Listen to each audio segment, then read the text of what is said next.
अस्सलामु अलैकुम रहमतुल्लाहि व बरकातुहू। सबको बहुत बहुत मुबारक ईद उल फित्र की सआदतें और उसका दिन। सरकार दो आलम सल्लल्लाहु अलैहि वसल्लम के नालैन के सदक़े, हज्जतन पाक वाले इमामों के सदक़े, मौला अली मुश्किल कुशा के सदक़े, जिनके सदक़े इस बाबरकत महीने में इस्लाम ने पहली जो ग़ज़वा जीता है और असहाबे बदर का सदक़ा है कि अगर इस महीने में जंग ना जीतते, बदर ना होती और ना जीतते तो ये इस्लाम ख़त्म हो जाता बक़ौल रसूलुल्लाह सल्लल्लाहु अलैहि वसल्लम। बस उनका एहसान है, उन्होंने अपनी जानें क़ुरबान कर कर, अपना सब कुछ क़ुरबान कर कर ये दीन को बचाया है, इस रमज़ान को बचाया है, इस नमाज को बचाई है, इस हज को बचाया है, मुकम्मल दीन को बचाया है।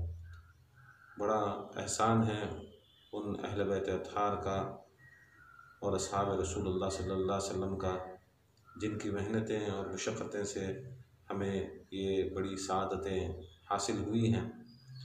तो हमको चाहिए कि इस बाबरकत महीने में हम सबको जो भी इबादतें किए हैं, रियाज़तें किए हैं, जो टूटी फूटी हमारी होती हैं, उन सब की इबादतों और रियाज़तों को बस महज इनके सदक़े, अहले बैत अत्हार के सदक़े, मौला कायनात के सदक़े और असहाब रसूल, अज़वाज रसूल, औलाद रसूल, अंसार रसूल के सदक़े क़बूल अता फ़रमा।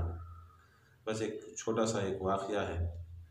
ईद के मौके पर मौला अली मुश्किल कुशा फ़रमाते हैं, मोमिन की ईद उस दिन है जिस दिन वो गुनाह ना करे, जिस दिन वो सारा दिन अल्लाह उसके रसूल के अहकाम पर चल गया, नमाज पढ़ ली 5 वक्त ये, और अपनी ज़बान को, अपने आँख को, अपने कानों से बुराई से रोक लिया, तो समझ लेना उस दिन ईद है। नए कपड़े पहन लेने से या सुरमा लगाकर, इत्तर लगाकर घूम लेने से ईद नहीं। ईद उसी की होती है जिन्होंने ये सारा मेहनत और मशक्क़त कर कर और अल्लाह उसके रसूल की अहकामात पर चल कर अपने जिस्म को, अपनी रूह को इस बाबरकत महीने में जिन्होंने मेहनतें कर कर, मशक्क़तें कर कर अपनी रूह को ग़िज़ा दी, अपने जिस्म को ग़िज़ा दी और अपनी उम्र को तवील कर दी। क्योंकि हर महीने की, हर अमल की एक एक अजर होता है, मगर इस रमज़ान का अजर ये है कि ज़िक्र करो तो बख्शिश होती है, हज करो तो माँ के पेट से जैसा इंसान पैदा होता है उसके गुनाहों की माफ़ी होती है, ज़कात दो तो अल्लाह ताला हमें अज़ाब क़ब्र से बचाता है, नमाज़ पढ़ो तो अल्लाह ताला हमें बुरे कामों से, फ़ाहिशा कामों से रोकता है। हर एक अमल की एक एक चीज़ होती है, जैसा ज़िक्र करो, ला इलाहा इल्लल्लाह कहो, तुफ़्लिहू, फ़लाह पालो, हर एक चीज़ की एक अजर मिलता है। मगर रोज़े का एक ऐसा अजर है जिसे अल्लाह के रसूल फरमाते हैं कि रोज़े की जज़ा ख़ुद अल्लाह ताला है, और जो हकीकत में रोज़े रखे हैं और जो मेहनत और मशक्क़तें की हैं वो बड़ा मुबारकबाद है, और उन्हीं को लायक है ये ईद करने के। क्योंकि जो मेहनत करता है, मशक्क़त करता है, उसी को दरमा मिलता है। जैसा महीने भर कोई इंसान काम करता है तो उसी को दरमा मिलता है, तो इसी तरह जो मेहनत किया वो कर मेहनत खा नियामत। बाकी का इसके अंदर कोई शॉर्टकट नहीं, सबसे बड़ी शॉर्टकट यही है। सरकार दो आलम सल्लल्लाहु अलैहि वसल्लम फरमाते हैं कि मूसा अलैहिस्सलाम का जब वाक़या सुना है तो सहाबा को कहते थे कि मूसा कलीमुल्लाह थे, अल्लाह को बात करते थे, अल्लाह को बात करते थे। तो सहाबा के दिल में आया कि मूसा इतने बड़े हैं, उन्होंने बात की अल्लाह ताला को। कुछ ऐसा वाक़या भी हुआ कि मूसा अलैहिस्सलाम ने कुछ उनके अफराद लेकर जाकर अल्लाह ताला से कलाम किया था, कलाम के लिए गए थे, मगर हम लोग दिल में बात आई। मगर रसूलुल्लाह सल्लल्लाहु अलैहि वसल्लम दिलों के राज़ों को भी जानने वाले, दिमागों के राज़ों को भी जानने वाले, फरमाते हैं, ऐ मेरी उम्मत के लोगों याद रख लो, मूसा अलैहिस्सलाम को तो कुछ अल्लाह ताला ने नियामतें कभी कभार दी थी, मगर मेरी उम्मत को एक ऐसा महीना अता फरमाता है कि जिस महीने के अंदर जब वो इफ्तियार के वक्त बैठता है तो ख़ुद अल्लाह ताला उसकी जज़ा बन जाता है। खुद उसके अल्लाह खुद उसे बात करता है, वो खुद अल्लाह को बात करता है, कोई बीच में नहीं रहेगा। ये ऐसा होगा जिस तरह मूसा अलैहिस्सलाम ने अल्लाह ताला को कलाम किया था, जो मसरत, जो रुतबा, जो बुलंदी वैसे होती तो उम्मत के बंदे को भी ऐसी रुतबा और उसका फजीलत होगी जिस तरह वो एक अल्लाह ताला को बात करेगा, अल्लाह ताला उसकी बात सुनेगा, उसके और बीच में कोई नहीं रहेगा। इतनी बाबरकत चीज़ है। बहरकैफ बस समझने वाले समझ गए, नहीं समझने वाले कभी ना समझ सके, क्योंकि अपने दिमाग डालकर लोग अपने आप को बड़ा समझ गए और आज भी लोग बैयत भी लेते हैं, सिलसिले में भी रहते हैं, सोचते हैं कि कुछ एक फातिहा या दरूद आ जाने से बहुत बड़े हो गए, नमाज छोड़ दी, रोज़ा छोड़ दिया, हज छोड़ दिया, ज़कात छोड़ दिया, फिर भी दावा करते हैं कि वो कबूलियत के दर्जे पे हैं। याद रख लो, ये सब अपने दिमागों की मनगढ़ंत कहानियाँ हैं।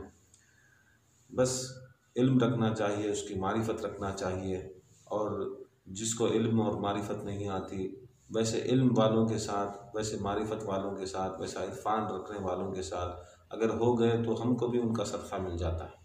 इसीलिए सिलसिले में आते हैं ताकि हमको सिर्फ कुरान पढ़ लेने से पता नहीं चलता कि क्या है, किधर है, कैसे है, मगर जब सिलसिले में आते हैं, कौन सा सिलसिला वही होता है जो अली मौला अली मुश्किल शाह से शुरू होता है। वो राज खोलते हैं, कुरान की हर एक आयत से हमें राज मिलता है, कुरान से हमें मदद मिलती है, कुरान में शिफा होती है, कुरान में सब कुछ होता है। मगर बेइल्मी के कारण, बेइल्म की वजह से हम लोग कुरान को नहीं मानते और नहीं पकड़ते। तो हमको चाहिए कि कुरान पकड़ें और कुरान की मारिफत और समझें, और हमको इसका फैज़ हासिल करने की हमको तौफीक अता फरमाए। एक वाक़या है मौला अली मुश्किल कुशा का, बड़ा एक दिल अफरोज़ वाक़या है। एक दफ़ा ऐसा हुआ कि खुलफा राशिदीन के ज़माने में एक उनके दरबार में एक केस आया। रोज़ केस सुनते, रोज़ लोगों को उनकी जो परेशानी है अल खुलफा राशिद रज़ी अल्लाह ताला अन्हु सुनते, हज़रत अबू बकर, हज़रत उमर, उस्मान गनी। अब उनका एक ज़माना था कि एक बार ऐसा हुआ कि एक ही वक्त में दो औरतों को दो बच्चे पैदा हुए। एक औरत को मर्द बच्चा, दूसरी औरत को बई को बच्ची पैदा हुई, औरत बच्ची पैदा हुई। तो उस ज़माना भी ऐसा जाहिलियत का भी चल रहा था, जो लोग समझते कि औरत को बोझ समझते, तो दोनों औरतों ने भी एक क्लेम करने लगे कि मर्द बच्चा वो हमारा, मर्द बच्चा हमारा है। उस वक्त दो ही औरतें थीं जो वहाँ पर बच्चों को जन्म दी थी, तो दोनों भी चाह रहे थे कि मर्द बच्चा उनको मिले। तो ये चलते चलते चलते दरबार हज़रत उमर रज़ी अल्लाह ताला अन्हु में आया। अब वहाँ पर उनका जो केस था वहाँ पर बताया गया। तो हज़रत उमर रज़ी अल्लाह ताला अन्हु ने एक केस सुना और उन्होंने पूछा कि ये मर्द बच्चा किसका है। तो दोनों औरतें ने कहा कि इसका, मेरा है, अपना है। फिर पूछा कि औरत बच्ची किसकी है, तो दोनों ने कहा कि उसका है। दोनों भी वो औरत बच्ची को लेना नहीं चाहते थे, दोनों भी अपने मर्द बच्चे को लेना चाहते थे। तो ये बात चली, हज़रत उमर ने बड़ा समझाया बुझाया, मगर ना वो औरतें मानी और ना फ़ैसला हो सका। बहुत तवील वक्त हो गया, सुबह थी, सुबह से दोपहर हो गई, दोपहर से शाम होने पर आई, फ़ैसला नहीं निकला। तो हज़रत उमर ने कहा एक काम करेंगे, जब फ़ैसला ना निकले, ये मेरे हबीब की, मेरे आका की, मेरे रसूल की सुन्नत है, जब भी कोई तकलीफ़ में दुनिया में भी हो या कहीं पर भी तकलीफ़ में हो, परेशान हाल हो या इल्म नहीं आता, तो एक ही दरवाज़ा है जहाँ पर हम इस्तफ़ा मदद तलब कर सकते हैं, वो दरवाज़ा अली का। तो हज़रत उमर ने कहा कि एक काम करो, ऐ मेरे सहाबियों, ऐ रसूल के सहाबियों, तुम जाओ, ये मसला बड़ा पेचीदा है और ये मसला ये हल नहीं होने वाला है। दोनों औरतें बड़ी ज़िद्दी हैं, ये मान नहीं रही हैं कि ये औरत बच्ची किसकी है। दोनों भी मर्द बच्चे के ऊपर क्लेम कर रही हैं, आप जाओ अली को बुला लाओ। तो सहाबा गए, मौला अली मुश्किल कुशा को सुनाया और कहा कि कुछ बड़ा पेचीदा है और परेशान हैं, हज़रत उमर आप आइए। तो मौला अली मुश्किल कुशा आए। वो तो मौला अली मुश्किल कुशा रहमतुल लिल आलमीन के वसी रहमतुल लिल आलमीन हैं। खुदा की कसम, जब भी दीन को मुश्किल पड़ी मौला अली सामने, जब भी कोई सहाबा को मुश्किल पड़ी मौला अली सामने, जब भी कोई रसूल अल्लाह को मुश्किल पड़ी तो मौला अली सामने, यहाँ तक कायनात के अंदर जो भी अफराद हैं, खुदा की कसम जब भी मोमिन को मुश्किल पड़ी तो मौला अली ही आते हैं। यहाँ तक सिर्फ हमारे वास्ते नहीं, यहाँ तक आदम से पहले 1 लाख आदमों के भी मौला अली मुश्किल कुशा है। वो मुश्किल कुशा वैसे मुश्किल कुशा है।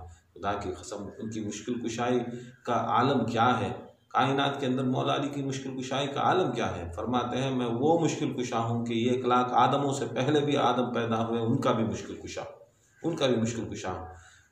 ऐसे मौला अली मुश्किल कुशा। परेशान दिमाग समझ में नहीं आता कि मौला अली मुश्किल कुशा क्या हैं क्या। तो एक वाक़या भी है मौला अली मुश्किल कुशा आदम अलैहिस्सलाम के ज़माने का। जब आदम अलैहिस्सलाम को अल्लाह ताला ने ज़मीनों पर भेज दिया, वापस जन्नत से निकाल दिया, तो आदम अलैहिस्सलाम ने अपनी तौबा के लिए 100 के साल रोए। जब उनको याद आया कि आसमानों के ऊपर कुछ नाम लिखे हैं, उनका नाम का वसीला लिया, जैसा अंतल महमूद अंत मोहम्मद, अंतल आला अंतल अली, अंतल फातिर अंत फ़ातिमा, अंतल हसीन अंत हसन, अंतल मोहसिन अंत हुसैन। या अल्लाह तू महमूद है मोहम्मद मुस्तफ़ा का वास्ता, तू आला है अली मुर्तज़ा का वास्ता, तू फ़ातिर है फ़ातिमा ज़हरा का वास्ता, तू हसीन है इमाम हसन का वास्ता, तू मोहसिन है इमाम हुसैन का वास्ता। या अल्लाह मेरी तौबा कबूल कर, या अल्लाह मेरी तौबा कबूल कर। हज़ारों साल रोने के बाद, 100 के साल रोने के बाद, जितनी रियाज़तें इबादतें की, रोया, सब कुछ करा, तौबा माफ़ नहीं हुई। जब ये पंजतन के नाम का वसीला लिया तो हमारे और तुम्हारे बाप आदम की तौबा कबूल हुई। तौबा कबूल होने के बाद अल्लाह कहता है आदम अब मैं कहता हूँ कि मैं तुझे माफ़ किया। जब अल्लाह ताला ने उन्हें वो लर्जिश को तो माफ़ी की, तब आदम अलैहिस्सलाम को ज़मीन के ऊपर खलीफा मुकर्रर किया। पहले ही मुकर्रर किया गया था, एक हिकमत थी कि नबी मुकर्रर किया, ये मुकर्रर किया गया। अब उसके बाद अब उनका वक्त आया हव्वा अलैहिस्सलाम की याद करने का। जब हव्वा अलैहिस्सलाम की याद आई तो उन्होंने फिर अल्लाह ताला से दुआ मांगी, या अल्लाह मैंने आसमानों के ऊपर तूने मुझे हव्वा अलैहिस्सलाम से शादी की थी, आज मैं अकेला हूँ, ज़मीन के ऊपर कोई नहीं है मेरे साथ, आइंदा ये दीन, ये इस्लाम बढ़ना है, औलाद बढ़ना है, आदम की औलाद नस्ल बढ़ना है। तो आदम अलैहिस्सलाम दुआ करते, वहाँ पर हज़रत हव्वा एक तरफ पड़ी थी, वहाँ पर वो दुआ करते, आदम अलैहिस्सलाम एक तरफ दुआ करते। 100 के साल गुज़र गए। जब दुआ करते, देखो एक वाक़या ऐसा होता है कि आदम अलैहिस्सलाम चलते यहाँ से सरमदीप से, श्रीलंका से चलते हव्वा अलैहिस्सलाम की खोज में, ताकि वो दीन बढ़ा सके, आदमियत बढ़ा सके, इंसान बढ़ा सके। तो चलते अरफात के मैदान में ठहर गए। आए, अब वहाँ पर दुआ कर रहे हैं। जैसा दुआ कर रहे हैं ना, फिर सोचा कि मैं वसीला लूँगा इन पंजतन पाक का। तो वही अल्फाज, वही कलमात दोहराए, अंतल महमूद अंत मोहम्मद, अंतल आला अंतल अली, अंतल फ़ातिर अंत फ़ातिमा, अंतल हसीन अंत हसन, अंतल मोहसिन अंत हुसैन। या अल्लाह उसका वास्ता मुझे हज़रत हव्वा से मिला। जब ऐसा कह रहे थे तो ये नक़ाब पोश घुड़सवार आया और आदम अलैहिस्सलाम के पास आते ही हज़रत हव्वा अलैहिस्सलाम को उन्होंने सामने अपने घोड़े के ऊपर डाल कर आए, और वो नक़ाब पोश घुड़सवार आदम अलैहिस्सलाम के सामने उन्होंने हज़रत हव्वा को डाल दिया। जैसा डाल दिया तो आदम अलैहिस्सलाम परेशान होकर देखे तो हव्वा अलैहिस्सलाम देखे तो आदम अलैहिस्सलाम है। छूने की कोशिश करते हैं तो आवाज़ आती है आसमानों से, आदम आपके ऊपर ये चीज़ हराम है, आप नहीं छू सकते, क्योंकि आपका निकाह नहीं हुआ है ज़मीनों के ऊपर, वो आसमानों का निकाह था। वो आसमानों की बात अलग है, शरीयत ज़मीन की अलग है। जब तक निकाह नहीं होता छू नहीं सकते। तो जब आदम अलैहिस्सलाम हव्वा को देखते हैं, हव्वा आदम अलैहिस्सलाम को देखते हैं, तब उनको इत्मीनान और सुकून पहुंचता है। कोई दुनिया में कोई इंसान नहीं, कोई कुछ नहीं, कोई दूसरा नहीं। जब एक दूसरे को देखते हैं तो दिलासा भी मिलता है। जो अल्लाह ताला ने उन्हें जो मिशन देकर भेजा था इस्लाम बढ़ाने का और इस्लाम का परचम बुलंद करने का और दीन इस्लाम को बड़ा करने का, तो उन्होंने जब हव्वा अलैहिस्सलाम को देखा तो बड़े खुश हुए। जब जैसा खुश हुए उन्होंने उनको देखा, उन्होंने उनको देखा, तो इसी दौरान वो घुड़सवार शख्स तो आगे निकल गया था। तब दोनों को ख्याल आया कि अरे हमारे सिवा, हम दोनों के सिवा कायनात में कोई इंसान पैदा ही नहीं हुआ। हम दो ही हैं, पहले इंसान हैं, अब तक कोई इंसान नहीं है। मगर ये शख्स कौन है जो शक्ल इंसान में आया है, घुड़सवार करके आया है, अपने चेहरे पे नकाब डालकर आया है। हमने तो दुआ मांगी थी अल्लाह से, मदद तलब की थी अल्लाह से, मगर ये कौन है ये शख्स जो हमको आकर मदद कर रहा है? कि हो ना हो ये क्या कोई खुदा है या कोई इलाह है? तो उन्होंने इनके दिल में सोचा और पीछे दौड़े, उस घुड़सवार के पीछे दौड़े और जाकर उनकी वो घोड़े की लजाम पकड़ ली। आदम अलैहिस्सलाम ने लजाम पकड़ ली, एक तरफ हव्वा ने लजाम पकड़ ली। कहा, ऐ शख्स, आप कौन हो? आप कौन हो जो हमारी मदद को आए, हमारी मदद को आए? अब तक अल्लाह ताला के इससे हमको यही पता है कि हमारे सिवा कोई ज़मीन पर इंसान नहीं है, मगर तुम कौन हो शख्स? क्या तुम कौन हो? तब वो अपने मुंडी को हिलाते हैं, अपने सर को हिलाकर कहते हैं कि मुंडी को कुछ हिलाते हैं, तो वो कहते हैं अगर आप नहीं बताएंगे, आदम अलैहिस्सलाम कहते हैं, ऐ शख्स, अगर आप नहीं बताएंगे तो हम सोच लेंगे कि हमारी मदद के लिए खुद अल्लाह है। जैसा सुनते हैं तो वो शख्स जो नकाब पोश होते हैं अपने चेहरे से नकाब उठाते हैं, कहते हैं खुदा की कसम अल्लाह वाहिद है, अल्लाह एक है। फिर पूछते हैं अल्लाह एक है तो हमारे सिवा कोई कायनात में पैदा ही नहीं हुआ, ये आप कौन है? तो कहते हैं मैं वो हूँ कि खुदा की कसम तुम 1,00,000 आदमों से पहले भी 1,00,000 आदम पैदा हुए तो उनका भी मुश्किल कुशा हूँ। तो कौन हो आप? तो वो कहते हैं कि मैं अली बिन अबी तालिब हूँ, मैं अली बिन अबी तालिब हूँ, मैं वसी रसूल हूँ, मैं वसी रसूल हूँ, मैं रसूल का वसी हूँ, रसूल का भाई हूँ, मैं रसूल का ग़ुलाम हूँ। खुदा की कसम जब भी मदद कोई भी कायनात में तलब करता है तो मैं अली उसकी मददगारी को आता हूँ। अल्लाह ताला ने जैसा फ़रिश्तों को हर एक काम के लिए मुक़र्रर किया है, इसी तरह कायनात के अंदर फ़रिश्तों की मदद के लिए मुझे अली को मुक़र्रर किया है, अनबिया की मदद के लिए मुझे अली को मुक़र्रर किया है, औलिया की मदद के लिए मुझे अली को मुक़र्रर किया है, अस्फिया की मदद के लिए मुझे अली को मुक़र्रर किया है। ज़मीन और आसमान में जो भी हैं, चरिंद परिंद दरिंद, मुसलमान मोमिन, हर कायनात में जो भी है, और ज़मीनों में जो कायनात जो शय है, आसमानों में जो शय है, खुदा की कसम मुझे अल्लाह ताला ने वो मदद वो फजीलत हासिल की है, मैं सबकी मदद करता हूँ, मैं सबकी मदद करता हूँ। वाह मौला अली मुश्किल कुशा की शान देखो। जब देखे तो आदम अलैहिस्सलाम ने कहा मैं तो पहला सैयद हूँ, मैं सैयद हूँ, मैं सैयद हूँ, मैं सैयदना आदम अलैहिस्सलाम हूँ और ये सैयदना माँ हव्वा अलैहिस्सलाम है। हमारा भी एक ज़मीर है कि आपने हमें मिलाया है, आपके सदक़े में हम मिले हैं। आप ही के सदक़े में अगर नहीं मिलाते, आप अगर हव्वा अलैहिस्सलाम को लाकर हमारे सामने नहीं डालते, मैंने तो दुनिया कई बार फिर ली, हव्वा ने उधर से दुनिया फिर ली, मगर हम दोनों को कोई मिल नहीं सके। मगर जब आपने हमें दोनों को मिलाया है तो आपके सदक़े में ही ये आइंदा ये कायनात के अंदर इंसान पैदा होंगे, आदम पैदा होंगे, आदम की औलाद पैदा होंगे, आदमी पैदा होंगे। ये सदक़ा आपका है, हम भी बड़े एहसानमंद हैं। बताओ या अली, आपका एहसान कैसे चुकाऊँ, आपका एहसान कैसे चुकाऊँ? तो आदम अलैहिस्सलाम हाथ जोड़कर मौला अली से पूछते हैं कि आदम अलैहिस्सलाम पूछते हैं मौला अली से कैसा एहसान चुकाऊँ? तो मौला अली मुझको मुस्कुरा कर कहते हैं ऐ आदम अलैहिस्सलाम।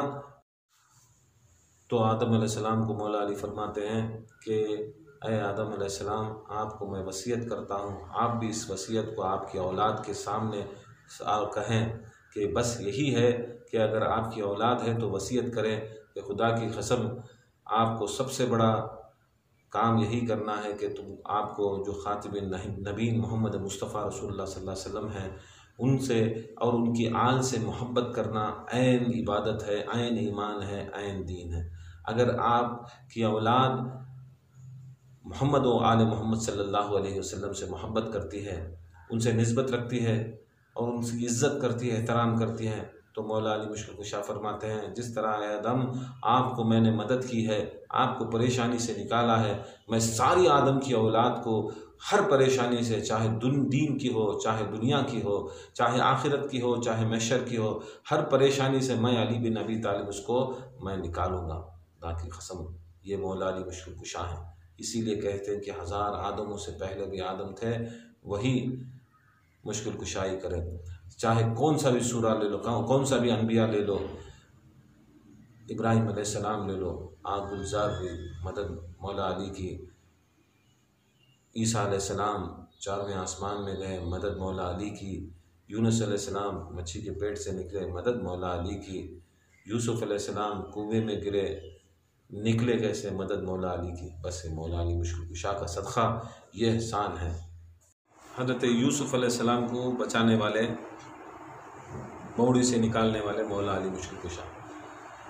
हर नबी को यहाँ से आदम से लेकर ईसा अलैहिस्सलाम तक भी, जितने भी जब तकलीफ़ में थे, मौला अली मुश्किल कुशा उन सबको तकलीफ़ में से उभारने वाली मौला अली मुश्किल कुशा। यहाँ तक रसूलुल्लाह सल्लल्लाहु अलैहि वसल्लम जब भी कोई मुश्किलात में रहते, बेशक रसूलुल्लाह सल्लल्लाहु अलैहि वसल्लम का मकाम बड़ा बुलंद है, बड़ा आला है, बड़ा बाला है, फिर भी रसूलुल्लाह सल्लल्लाहु अलैहि वसल्लम ने ये मौला अली को पुकार कर उनसे मदद लेकर ये दिखा दिया कि उम्मत के ऊपर उन्होंने एक शरीयत और सुन्नत तय कर दी कि जब भी कोई मुश्किल में है तो मौला अली मुश्किल कुशा को पुकारना। इसी तरह सहाबा भी क्या करते हैं, रसूलुल्लाह की सुन्नत के मुताबिक उन्हों भी जब मुश्किल में होते, कुछ पढ़े नहीं आता है, कुछ नहीं उनको हासिल नहीं हो सकता था या कुछ मदद होना था, तो मौला अली मुश्किल कुशा को बुलाया जाता। मौला अली मुश्किल कुशा हर की मदद आते, सहाबा की मदद की। इसी तरह हज़रत उमर रज़ी अल्लाह ताला ने बुलाया और वो 2 औरतों को पूछा कि ये फ़ैसला है, फ़लाँ फ़ैसला है कि दोनों भी एक ही मर्द बच्चे को कहती हैं कि वो उनका बच्चा है, और बच्ची को उनका बेटी मान नहीं रहे, क्योंकि उस ज़माना था कि बेटी घर में हो जाना एक बड़ी ज़िल्लत का और बड़े कम इससे देखते थे, क्योंकि उसके अंदर उसकी पालने पोसने और शादी करने के लिए ख़र्च होता था, और लोग वहाँ पर बेटी, आज भी बेटी के लिए ज़हमत समझते हैं। तो मौला अली मुश्किल कुशा आने के बाद 2 औरतों को कहा कि आप जाओ, पीछे एक सहाबिया का घर है, उस सहाबिया के घर के चले जाओ, और उनको भेज दिया। और सारा माहौल जहाँ पर वो दरबार में था, सारे परेशान हो गए। हम तो बुलाए थे मौला अली मुश्किल कुशा को फ़ैसला करने के लिए, मगर मौला अली मुश्किल कुशा ने उनको किसी सहाबिया के घर को भेज दिया, क्या मामला है? तो मौला अली मुश्किल कुशा ने कहा हज़रत उमर को, ऐ उमर, आप एक काम कीजिए, मुझे 2 शीशियाँ अलग अलग रंग की मगर एक ही वज़न की मंगा के दिए।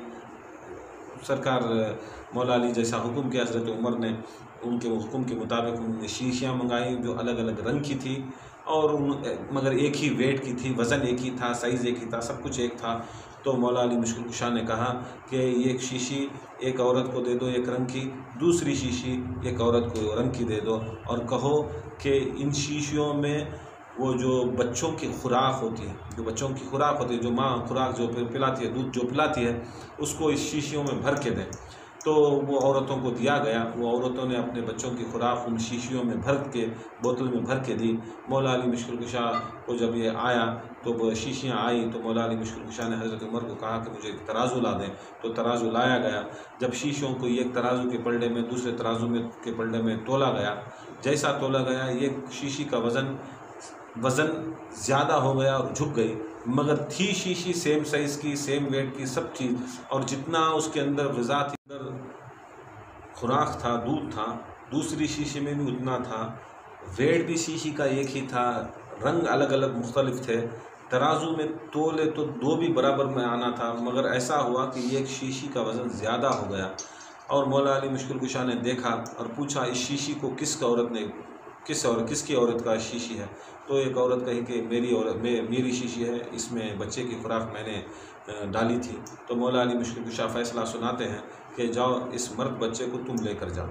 और वो मर्द बच्चा उसे दे दिया और औरत बच्ची उसे दे दिया। दोनों भी बिल्कुल आवाज़ करे बिना उन्होंने दरबार से निकल गए। सारे लोग, सारे सहाबा परेशान, सुबह से इसका फ़ैसला कर नहीं सकते थे, मगर मौला मुश्किल कुशा आए, कुछ ही देर में फ़ैसला करके दोनों को भी भेज दिया। तो सारे सहाबा पूछे, या अली, ये आपने कैसे किया? तो मौला अली ने कहा, कुरान से।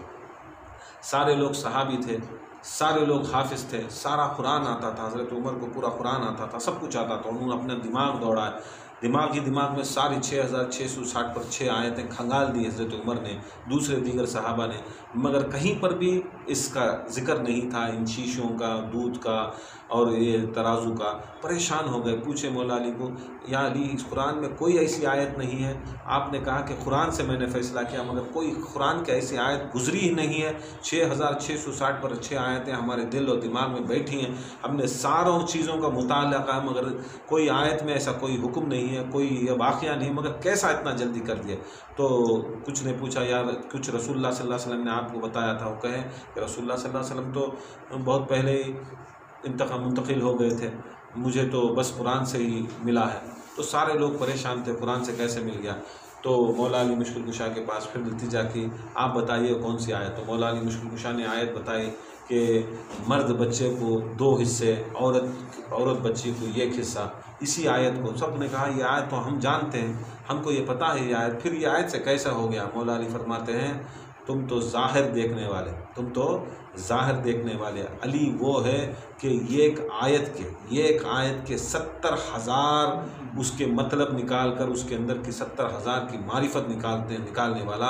इसी आयत के तहत मैंने ये अल्लाह के हुक्म को दिखा दिया कि अल्लाह ताला का हुक्म है कि 2 हिस्से जो भी हो, जायदाद के हो, कोई चीज़ की हो, विरासत के हो, 2 हिस्से मर्द को मिलते हैं, मर्द बच्चे को मिलते हैं, 1 हिस्सा औरत को मिलते हैं। अल्लाह ताला अदल करने वाला।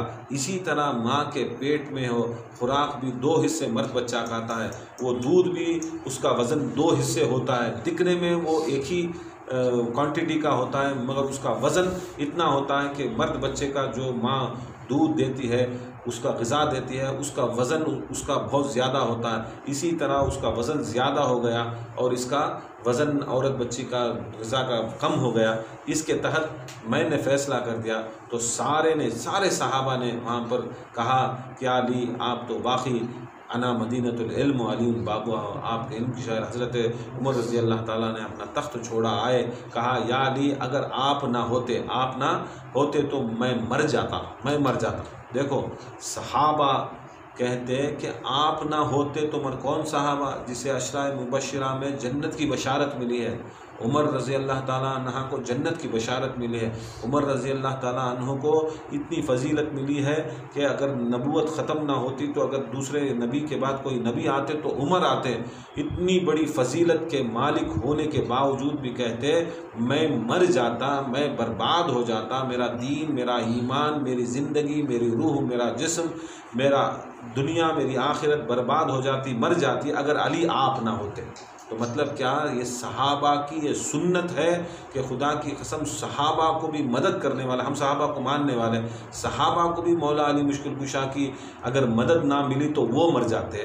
तो ये बताओ कि अगर कोई पीर को मौला अली मदद नहीं तलब करते, या कोई खलीफा या कोई मुर्शद अगर मौला अली मुश्किल कुशा की मदद नहीं तलब करता, क्या उसका ईमान ज़िंदा हो सकता है?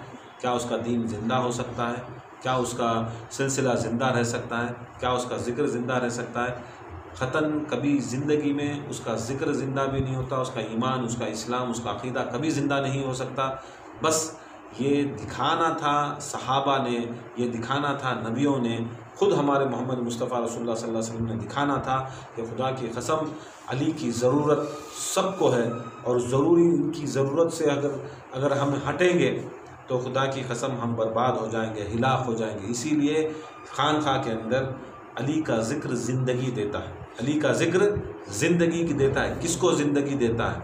जो हम ज़िक्र करते हैं ला इलाहा इल्लल्लाह, या कुरान पढ़ते हैं, या रोज़ा रहते हैं, या सिलसिला रहता है, जो भी वज़ाइफ होते हैं, जो भी आमाल होते हैं, जितने भी वज़ाइफ हैं, औराद हैं, वो औराद को ये अली का ज़िक्र ज़िंदगी देता है। औराद को भी अली का ज़िक्र ज़िंदगी देता है। और ख़ुद जो इंसान करता है उसको भी ज़िंदगी देता है, वरना वो औराद भी, वो कुरान भी आकर बोल नहीं सकता, खुद ब खुद बोल नहीं सकता।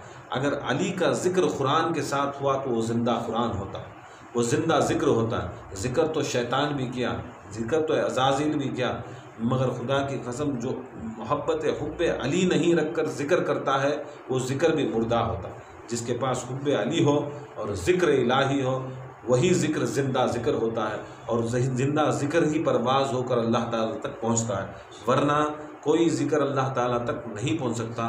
तो इसलिए हमें चाहिए कि हम उनकी मोहब्बत और अक़ीदत रखें, इल्म से तवस्सल करें, क्योंकि बग़ैर इनके इल्म से इनका ही इल्म लेना है, इनका ही ज़रिया लेना है। अगर हमारे दिमाग डालकर अगर इल्म लें या तरीक़ा लिए बर्बाद हो जाएंगे। इसलिए बड़े बड़े सहाबा भी जब भी कोई कुरान से जानना था या हदीसों से जानना था, कोई अहवाल जानना था, तो वो पहले किसे बनाते, वो खुद दलील थे। खुद हज़रत उमर एक बड़ी दलील थे, खुद वो सहाबी हैं, रसूलुल्लाह सल्लल्लाहु अलैहि वसल्लम के इतने नज़दीक हैं, कुरान जानने वाले, अरबी जानने वाले, सब कुछ जानने वाले।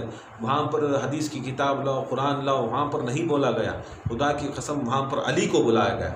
इसी तरह खानखाहों में सबसे पहले अली को पुकारा जाता है, यही अली को पुकारा जाता है। इंशाअल्लाह ये शान अली है, शान अहले बैत है, यही शान सिलसिला है।